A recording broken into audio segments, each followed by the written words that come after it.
Hello everyone, स्वागत है आपका आज के इस सेशन में और मैं हूं आपका नेट वाला भैया।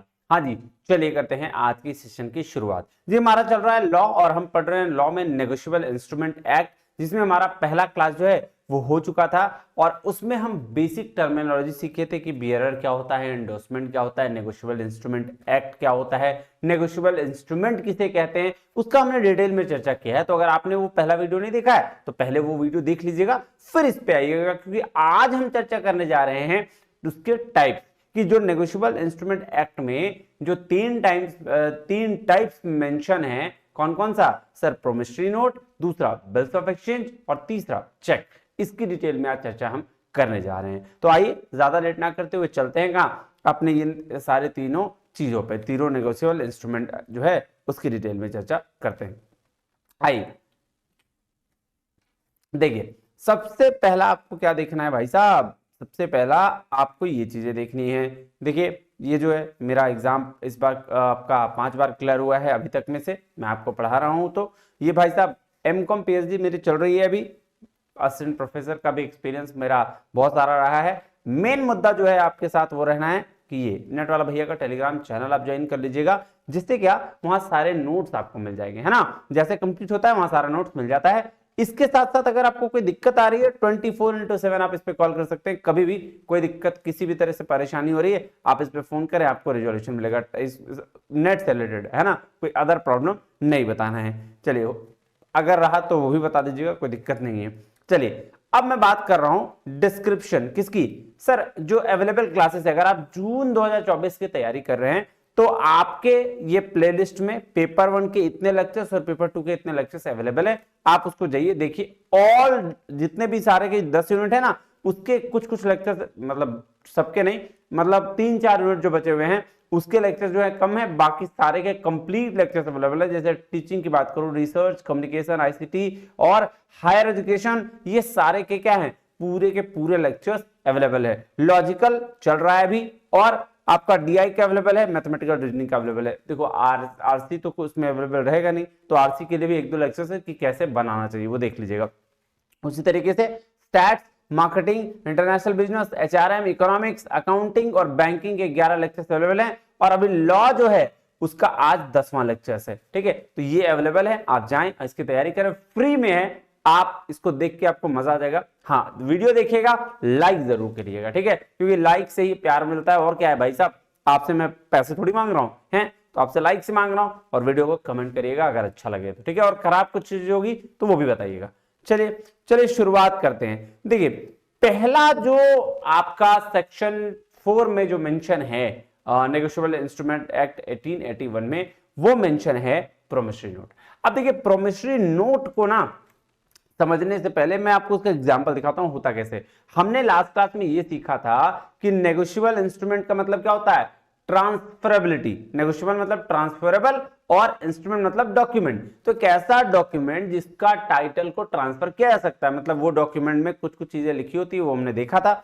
आज फिर एक बार थोड़ा डिटेल में समझते हैं क्या होता है। देखिए जिस डॉक्यूमेंट में ये कहा जाए, जिस डॉक्यूमेंट में ये कहा जाए आई प्रॉमिस टू पे, और किसका मतलब आई प्रॉमिस टू पे मिस्टर ए बी सी, जो भी नाम हो उसको, और द सम और ऑर्डर द सम इतना amount for the valued and interest annual, फलना फलना फलना, बहुत सारी चीज। मतलब मेन मुद्दा यही है कि इसमें पार्टीज होती हैं, देख रहे हो। आई प्रॉमिस टू मतलब एक पार्टी जो प्रॉमिस कर रहा है दूसरे को देने का, ठीक है। क्या हुआ, एक पार्टी प्रॉमिस कर रहा है दूसरे को। नेक्स्ट चलें, आइए सर, नेक्स्ट है बिल्स ऑफ एक्सचेंज।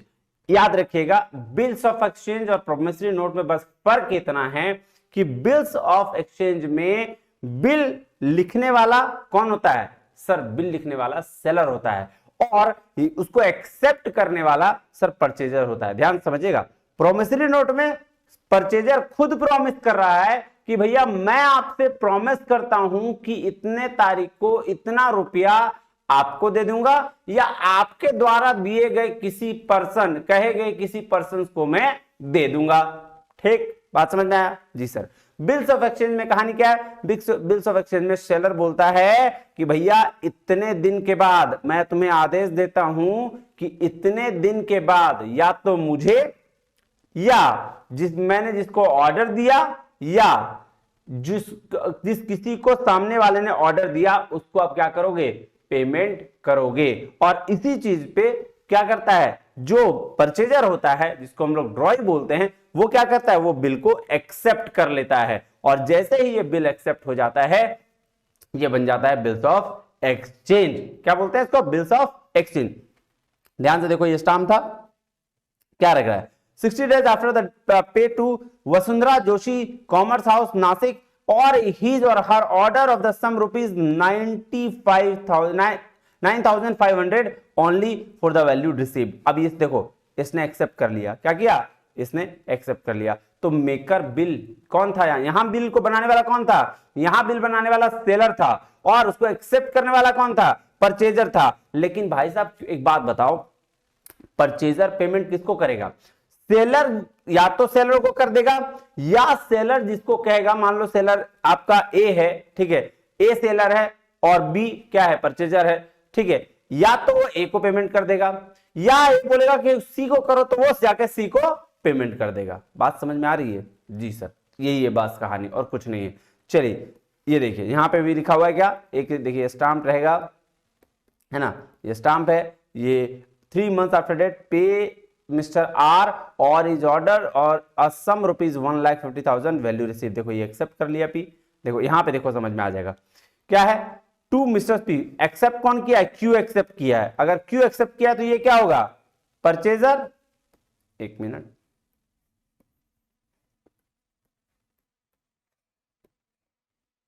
अगर ये किया है तो क्या होगा, परचेजर मतलब ड्रॉई, है ना, बात समझ में आ रही है, ये ड्रॉई। अब ये एक्सेप्ट किया तो भैया बिल लिखने वाला कौन होगा, सेलर, है ना, सेलर लिखा, इसने क्या बोला, 3 months के बाद या तो आर को दे दो, या आर के द्वारा दिए गए किसी जिसको ऑर्डर में बोला है वो उसको दे दो। लेकिन क्या आर सेलर है, नहीं, यहां पे कौन है सेलर, पी, कौन है, पी सेलर है, P seller, Q purchaser, P ने बिल लिखा, क्यू ने एक्सेप्ट किया, पी ने बिल लिखा, क्यू ने एक्सेप्ट किया, और उस बिल में क्या लिखा हुआ है कि भैया पी को पेमेंट नहीं करना है, पेमेंट किसको करना है, आर को, या आर के द्वारा दिए गए किसी के ऑर्डर को। ये कब होता है बात समझिएगा, मैं थोड़ा डिटेल में इसलिए समझा रहा हूं, फिर बाद में फटाफट चलेंगे। देखिए ये तब होता है ना, जैसे फॉर एग्जाम्पल मान लो मैं एक सेलर हूं, ठीक है, सामने वाला एक सी आदमी है, तो वो क्या है, परचेजर है। अब परचेजर लेके चला जा रहा है भाई साहब सामान मेरे से, और वो बिल लिख दे रहा है मेरे ऊपर, मैं बिल लिख रहा हूं उस पर, और बिल को क्या लिख रहा हूं कि भाई साहब परचेजर बोल रहा है ठीक है हम 3 महीने बाद देंगे, तो मुझे भी तो 3 महीने बाद किसी को पैसा देना पड़ेगा, है ना, मैं भी तो किसी के लिए परचेजर दूंगा, ऐसे समझो इसको। चलो मैं आपको समझाता हूं, थोड़ा डिटेल में समझो। चलो ए क्या है, बी है और सी है, ठीक है, ये है एक परचेजर, ये है सेलर, ठीक है, ये है। अब परचेजर है और बी क्या, सेलर है। भाई साहब बी क्या किया, बी एक बिल लिखा किस पे, ए के नाम पे, कि भैया ऐसा है कि एक बिल लिख रहा हूं तुम एक्सेप्ट कर लो। बोला ठीक है एक्सेप्ट कर लेंगे, कोई दिक्कत नहीं है, ठीक है। अब ये बात जानो, इस 3 लाख रुपए का बिल था, कितने का था, 3 लाख रुपए का, ठीक है। ये रहता था दिल्ली में, ये रहता था लखनऊ में, और ये जो सी है एक इंसान था, ये भी रहता था दिल्ली में, ठीक है। बात ध्यान से समझना, बहुत इंपॉर्टेंट चीज है। मैंने क्या बोला, ए परचेजर बी सेलर, बी क्या भाई साहब बिल लिखा किसके नाम पर, ए के नाम पर, क्यों, क्योंकि ये सामान खरीद रहा था, परचेज कर रहा था, बोला बिल दे दो भाई, कितने मंथ्स के लिए, 3 मंथ्स के लिए। ध्यान से समझना, कितने मंथ्स के लिए, 3 मंथ्स के लिए। 3 मंथ्स के लिए बिल लिखा, परचेजर के पास गया, बोला ठीक है चलो ठीक, बहुत बढ़िया। अब क्या हुआ, यहां बी, अब बी जब जो सेलर है किसी अदर पार्टी के लिए वो परचेजर हो सकता है, मतलब वो भी तो किसी और से सामान खरीदता है जी। तो सी एक और सेलर था, सेलर टू, और ये बन गया इसके लिए क्या, बी के लिए परचेजर। अब बी को भी 3 लाख रुपए पे करने थे 3 महीने बाद, कितने महीने बाद, 3 महीने बाद, ठीक है। जी बिल्कुल पे करने थे। तो अब इसने क्या किया, बी ने क्या किया, बी ने बोला भाई साहब ठीक है, ए तुमको मैं क्या करता हूं, सामान दे देता हूं, तुम्हारे नाम पर बिल लिख देता हूं, अब तुम उसको एक्सेप्ट कर लेना, लेकिन पैसा मुझे नहीं देना। पैसा किसको देना, पैसा सी को देना। क्यों, क्योंकि भाई साहब मेरा पेमेंट हमको तो करना ही है, तो क्यों मैं झंझट पालू, मैं क्यों दिल्ली जाऊं, तुम ही वही हो, तुम ही इसको पेमेंट कर देना। 3 महीने बाद तुम क्या करना, 3 महीने बाद तुम इसको पेमेंट कर देना। तो इसीलिए ये जो आपको बिल दिख रहा है, ये बिल, ये बस उसी तरीके का बिल है। क्या है, ध्यान से समझिएगा। पी कौन है, पी भाई साहब ये है purchaser, P for purchaser. Q कौन, सर क्यू एक्सेप्ट किया है बिल, सॉरी सॉरी सॉरी, एक मिनट, जो बिल, पी कौन भाई साहब, पी हो गया सेलर, और क्यू कौन, क्यू बिल एक्सेप्ट किया यानी कि परचेजर। तो भैया ये अगर परचेजर है, ये अगर सेलर है, तो आर को पेमेंट क्यों करें, उसकी मर्जी, सेलर की मर्जी। सेलर ने तुमको सामान दे दिया ना, कितने का, 1.5 लाख का सामान दे दिया ना जी। अब सेलर क्या हुआ होगा, मान लो आर से उधार लिया होगा इसने, आर से उधार लिया होगा 1.5 लाख का, तो सेलर तुमको कह रहा है, पी कह रहा है, क्या कह रहा है कि 3 महीने बाद आर को, या आर जिसको बोलेगा तुम उसको पेमेंट कर देना। क्यों, तुम मेरे पास मत आना, मेरे पास मत आना, ये भी दिल्ली में ही रहता है और तुम भी दिल्ली में रहते हो, तुम इसी को पेमेंट कर देना। बात समझ रहे हो, तो ये हुआ बिल्स ऑफ एक्सचेंज। चलिए, और तीसरा जो है चेक, ये तो सबको पता है, इसमें क्या बात है, इसमें कोई चीज दी नहीं है। बैंक के द्वारा दिया गया एक रिसीट है ना, जिसमें सारे नंबर्स होते हैं, ये सारे चीज होते हैं, है ना। आइए इसकी चर्चा आप करते हैं डिटेल में। चलिए, समझ में आ गया होगा, मुझे उम्मीद है कि आपको ये बिल्कुल बहुत अच्छे तरीके से समझ में आ गया होगा। चलिए अब चलते हैं कहां, अब चलते हैं, आइए types of negotiable instrument act में। ठीक है जी, बात समझ में आ रही है, जी सर बिल्कुल समझ में आ रही है। चलिए, अब है ए नेगोशिएबल इंस्ट्रूमेंट मींस क्या क्या बोला गया है सेक्शन 13(1) में, बिल्स ऑफ एक्सचेंज को, चेक को और प्रोमिसरी नोट को, ये बात ध्यान में रखिएगा। सेक्शन 4 में ये मेंशन है, सेक्शन 5 और सेक्शन 6 में चेक मेंशन है। अब आइए एक एक करके डिटेल में चर्चा थोड़ी करते हैं। देखिएगा, अब लॉ की लैंग्वेज में आ रहे हैं, क्या बोलेगा सेक्शन 4 डिफाइन, सेक्शन 4 क्या करता है, डिफाइन करता है promissory note. A promissory note is an instrument in writing. Promissory क्या है, एक इंस्ट्रूमेंट है जो राइटिंग में है, not being a bank note और करेंसी नोट। बोला पैसा वाला जो है ना, वो करेंसी नोट भी नहीं और बैंक नोट भी नहीं, वो ये नहीं है। ठीक है, containing N unconditional undertaking, unconditional कोई कंडीशन लगा के नहीं कि भैया ये काम करोगे तब ये काम करेंगे, इसके लिए नहीं है। क्या है, unconditional. Signed by the maker, maker कौन, ड्रॉवर जो बिल लिख रहा है ना, signed by the maker to pay a certain sum of money, to pay a certain सम मतलब स्पेसिफिक अमाउंट, एकदम कम नहीं है ना। ये ऐसा होता है ना कि 20 लाख और कुछ रुपए और होगा दे देंगे, ऐसा नहीं, 20 लाख मतलब 20 लाख। ठीक है, ये वाला चीज किस क्या बोला, ओनली टू और to the order of a certain person और to the bearer of the instrument. ध्यान समझिएगा, बोला या तो उसको देंगे हम, किसको, जिसको पेमेंट करना है डायरेक्टली उसको, या वो जिसको ऑर्डर देगा। ठीक है, एक सर्टेन पर्सन जो भी होगा, या तो उसको देंगे या वो जिसको ऑर्डर देगा, या फिर बियरर ऑफ द इंस्ट्रूमेंट, जो इंस्ट्रूमेंट लेके आएगा, वो जो डॉक्यूमेंट है ना, वो जो लेके आएगा, हम उसको क्या करेंगे, पेमेंट कर देंगे। प्रोमिसरी नोट में क्या प्रॉमिस किया जा रहा है कि भैया पेमेंट किसको करेंगे, एक सर्टेन पर्सन को, या वो जिसको ऑर्डर देगा उसको, या फिर जो वो इंस्ट्रूमेंट लेके आएगा हम उसको पेमेंट कर देंगे। ये आपका दिया हुआ है इसमें डेफिनेशन में। चलिए अब उसके कुछ एग्जांपल्स देखने, कह रहा है a sign instrument in the following terms. A ने साइन किया है इंस्ट्रूमेंट, प्रॉमिसरी नोट में तो साइन ही करता है जी, तो साइन किया इंस्ट्रूमेंट, कौन कौन से एग्जांपल देखिए, कह रहा I promise to pay B और ऑर्डर ₹500। बताना ये bills of exchange sorry promissory note है या नहीं है, बताओ। चलो और एग्जांपल देखते हैं, फिर समझ में, कमेंट करके बताना पहले देखने से टाइम में, है ना। दूसरा कह रहा है I acknowledge myself to be indebted to be in ₹1000 to be paid on demand और वैल्यू रसीड।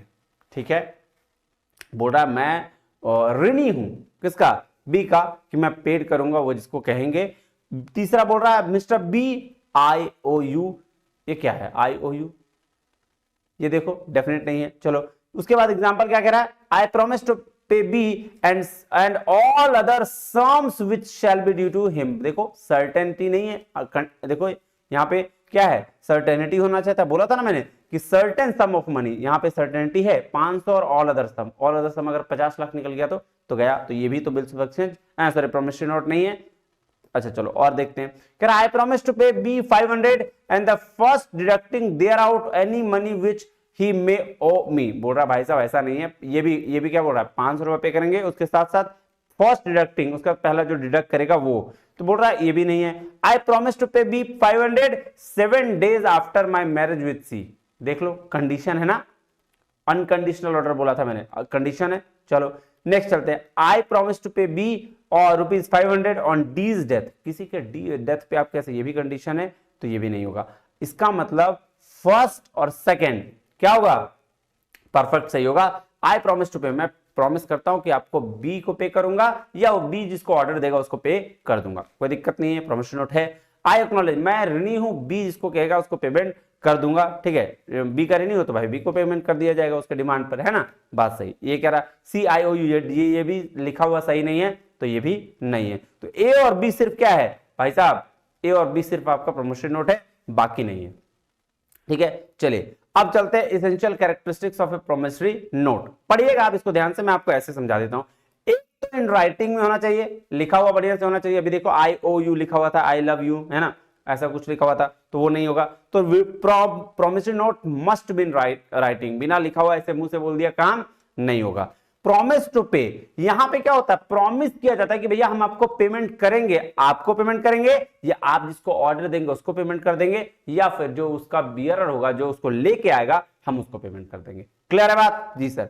तीसरा है अनकंडीशनल ऑर्डर, तीसरा क्या है अनकंडीशन, कंडीशन नहीं होना चाहिए कि भैया मेरे शादी के इतने दिन बाद उसको हम पेमेंट कर देंगे अगर मेरा ये हो गया तो, ऐसा वाला कंडीशन नहीं होना चाहिए।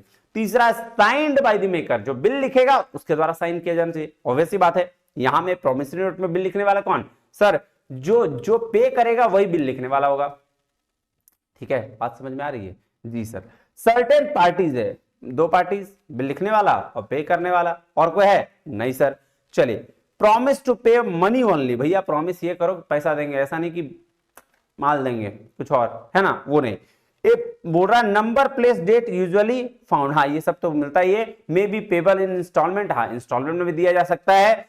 It may be payable on demand and after a definite period, बोल रहा डिमांड एक डिफिनिट पीरियड के बाद भी किया जा सकता है, ये बात ध्यान में रखिएगा। क्या कह रहा है, a demand promissory note becomes time barred और an expiry 3 years from the 8BS, बोल रहा भाई साहब 3 साल बाद कोई भी चीज एक्सपायरी आता है, इसको टाइम बार्ड डेट भी कहा गया है। It but B duly stamped under the Indian stamp act, तो ये स्टैम्प भी इसमें होना जरूरी है। तो ये सारी चीजें आपकी क्या है सर, इसेंशियल कैरेक्टरिस्टिक्स, या इसको बोल सकते प्रोमिसरी नोट का, है ना। चलिए अब चलते हैं बिल्स ऑफ एक्सचेंज में, किसमें चले, बिल्स ऑफ एक्सचेंज में। क्या कह रहा है सेक्शन 5, आइए देखते हैं।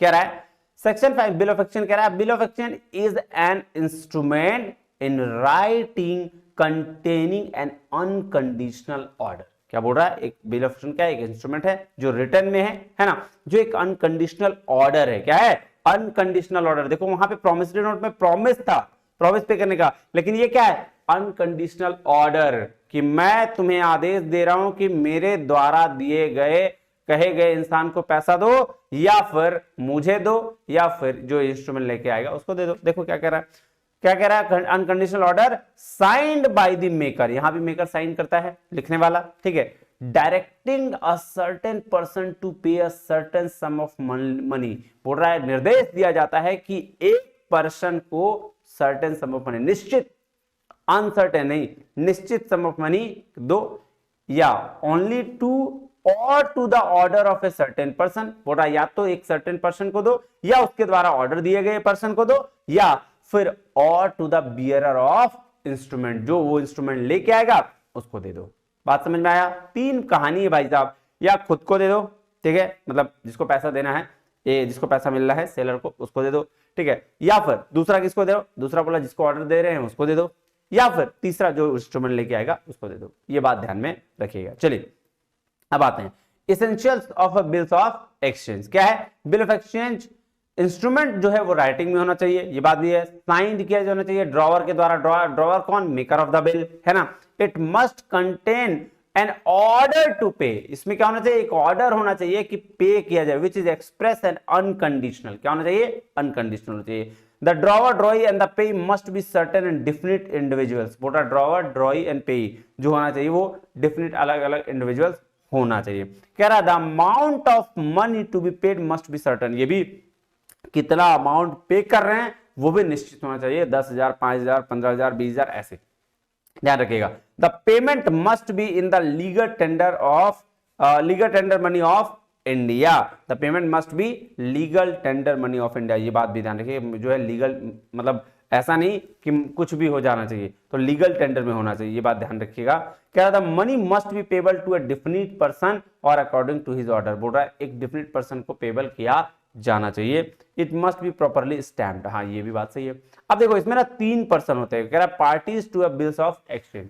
कौन कौन पार्टी? ड्रॉवर। क्या है ड्रॉवर? कौन है? देखो ध्यान, the person who makes the bill and who gives the order to pay certain sum of money is the drawer of the instrument। बोल रहा है जो बिल क्या करता है? the person who makes the bill, जो बिल बनाता है, और who gives the order to pay certain sum of money, जो बिल को मतलब पैसा भुगतान करने का ऑर्डर देता है सर्टेन सम मनी, वो क्या है? ड्रॉवर है, इंस्ट्रूमेंट का ड्रॉवर है। ड्रॉई कौन होगा? The person who accept the bill of exchange and who is directed to pay a certain sum is called drawee. तो भैया जो बिल ऑफ एक्सचेंज को एक्सेप्ट करता है वो ड्रॉई है ना, और जिसको निर्देश दिया जाता है कि भैया ये चीज पे कर देना, वो ड्रॉई है। पेई कौन है? The person receiving payment is called पेई। जो पैसा रिसीव कर रहा है ना, उसको क्या बोलते हैं? पेई बोलते हैं। Who can a designated person और द ड्रॉवर हिमसेल्फ। तो ये बात ध्यान में रखिएगा, क्या है? पेई किसको बोलते हैं? सर पेई बोलते हैं जो पैसा रिसीव कर रहा है ना, ये बात ध्यान में। पेमेंट क्या? The person receiving payment is called पेई, ये बात ध्यान में रखिएगा, ठीक है। चलिए अब हम लोग चलते हैं कंपैरिजन में। आइए थोड़ा कंपैरिजन कर लें। आइए सर बड़ा वाला कंपैरिजन करते हैं। क्या कह रहा है ध्यान दीजिएगा। बिल ऑफ एक्सचेंज क्या है? एन इंस्ट्रूमेंट है जो कंटेन करता है प्रॉमिस टू पे, नहीं, हाँ, promise to pay some amount money to certain person after, नहीं ये प्रॉमिस नहीं, इसको गलत है, ऑर्डर टू पे होना चाहिए। यहां पे इसको कर लीजिएगा ऑर्डर टू पे, नालायक कुछ भी लिख दे रहा है। ऑर्डर, बिल ऑफ एक्सचेंज में ऑर्डर दिया जाता है। क्या दिया जाता है? ऑर्डर। ये क्या हो गया? इसको टेक्निकल फॉल्ट, अच्छा 1 मिनट वेट कर लें। चलिए तो यहां क्या है? ऑर्डर है। प्रोमिसरी नोट में प्रॉमिस किया जाता है कि भैया हम पे करेंगे, आप जिसको कहेंगे उसको या फिर आप ही को, ठीक है, या फिर वो जो लेके आएगा उसको, तीनों में। यहां देखिए चलें, 3 पार्टीज ड्रॉवर, ड्रॉई और पे, ठीक है जी सर। और तो 2 पार्टीज मेकर को ड्रॉवर बोलो और पे, ये बात ध्यान रखिएगा। कह रहा है nature, this is an order to make the payment seller of goods by to the buyer of goods. ये बात बिल्कुल सही है। क्या बोल रहा है? देखो अभी यहां गया ना कि एक ऑर्डर है जहां पेमेंट करने के लिए कहता है कौन? सेलर कहता है किसको? बायर को। सीधा सीधी बात है। This is a promise to make the payment purchaser of goods to the seller of goods. देख लो यहां पे परचेजर सेलर से क्या कहता है कि भैया हम प्रॉमिस करते हैं कि आपको पेमेंट कर देंगे। यहां it is drawn by creditor और seller, it is drawn by debtor और परचेजर। देख लो ये सेलर ड्रॉ करता है और ये परचेजर लिखता है। बिल को कौन लिखता है? वो बता रहा है, ठीक है। कॉपीज इशूड किसको दिया जाता है? Local bill needs to prepare only a single copy, but in case of a foreign bill needs to be prepare 3 copies. देखो लोकल बिल में 1 कॉपी में काम चल जाएगा, फॉरेन बिल के लिए 3 कॉपी चाहिए। In case all needs only a single copy, सारे के लिए सिंगल कॉपी। प्रोमिसरी नोट का 1 ही कॉपी चाहिए।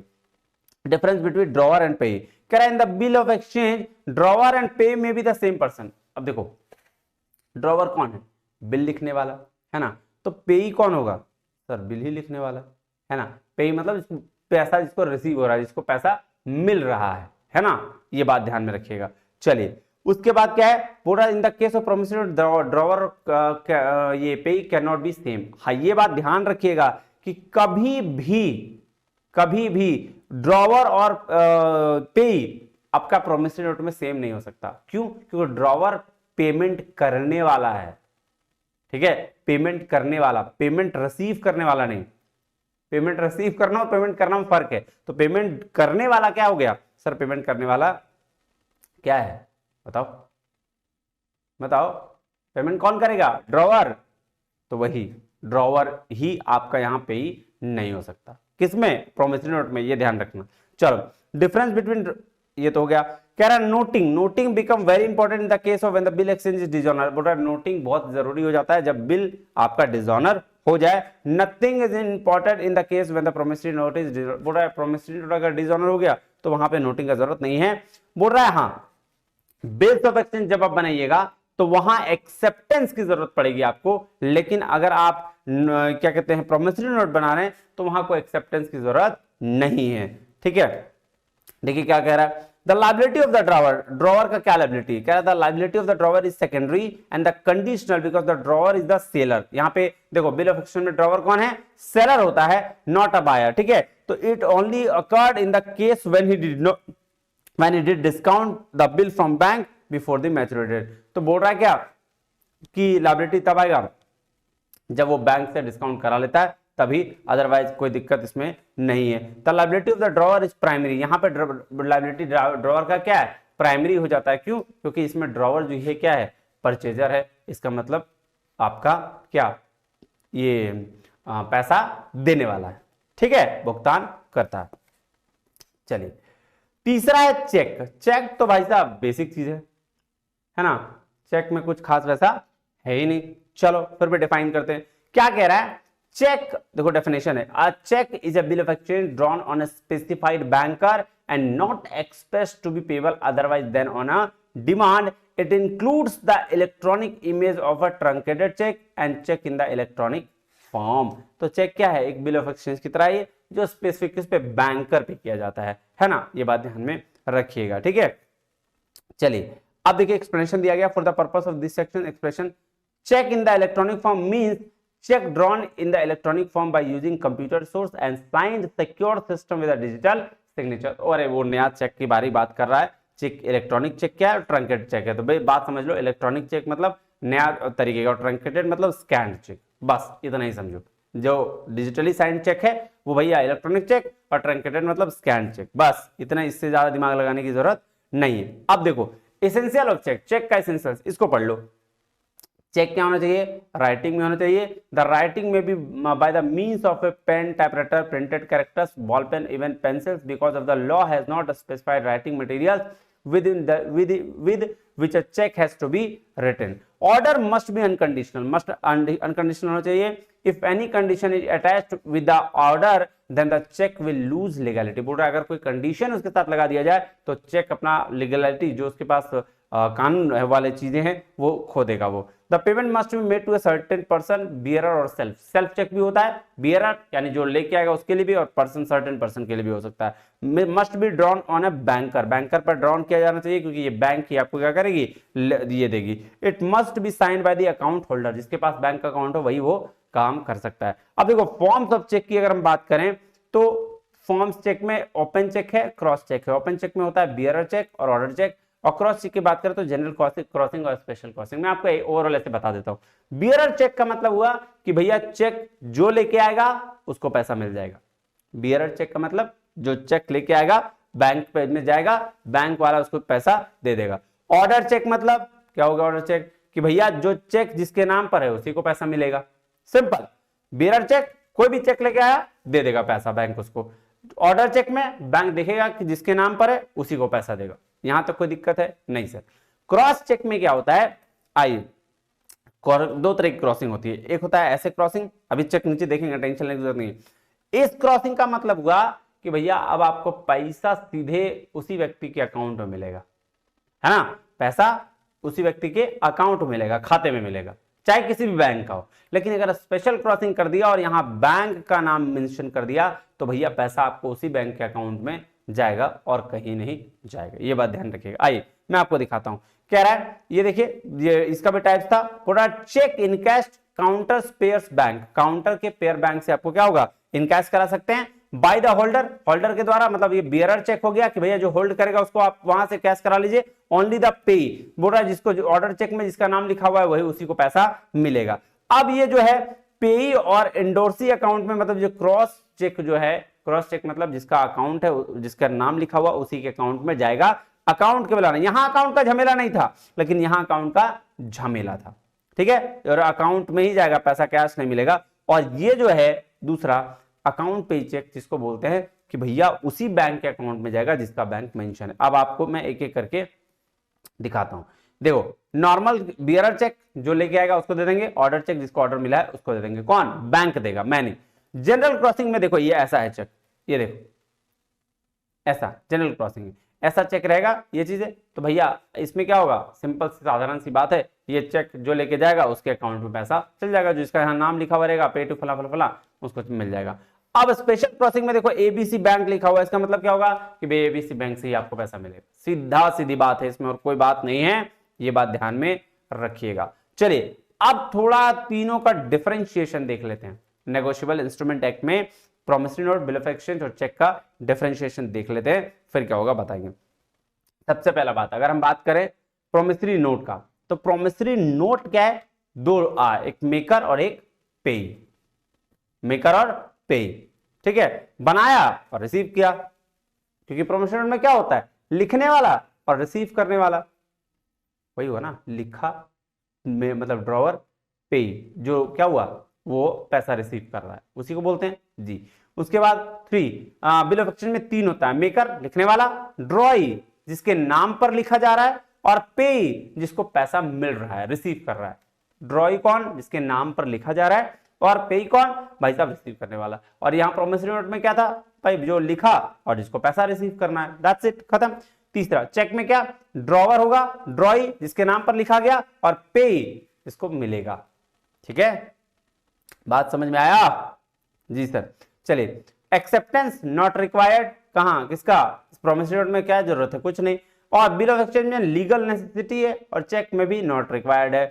पीरियड क्या है भाई प्रॉमिसरी नोट का, payable on demand, bill of exchange भी पेमेंट ऑन डिमांड ओनली, और चेक भी ये सेम चीज है। देखो प्रॉमिस है या ऑर्डर है, तो प्रॉमिसरी नोट में प्रॉमिस है, बिल ऑफ एक्सचेंज में ऑर्डर है, और चेक में भी ऑर्डर दिया जाता है। चेक में क्या ऑर्डर दिया जाता है, भैया मैं जिसको बोलूंगा उसको पैसा दे दो तुम, जो तुमको ये लेके जाएगा। स्टैम्प यहाँ लीगल नेसेसिटी है, बिल ऑफ एक्सचेंज में लीगल नेसेसिटी है, लेकिन चेक में नॉट रिक्वायर्ड। क्रॉसिंग में प्रॉमिसरी नोट नहीं हो सकता, चेक इसको क्रॉस किया जा सकता है, लेकिन बिल ऑफ एक्सचेंज क्रॉस नहीं किया जा सकता है। ग्रेस डेज ये इसमें अलाउ है, इसमें अलाउ है, इस चेक में कोई ग्रेस डेज अलाउ नहीं है। कह रहा है liability maker is not free from liability, हाँ क्योंकि मेकर ही को तो पेमेंट करना है प्रॉमिसरी नोट में, तो ये कैसे लाइबिलिटी से फ्री हो जाएगा।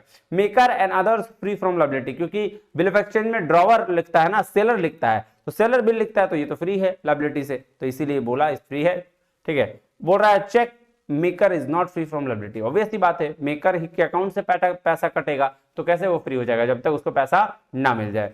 फिर बोल रहा है प्रॉमिसरी नोट क्या है, जनरली इनलैंड अपने और inland foreign, bill of exchange दोनों जगह फॉरेन में भी, और cheque only the bank of the depositor, तो जो डिपॉजिटर है उसके बैंक से ये सारा काम होगा।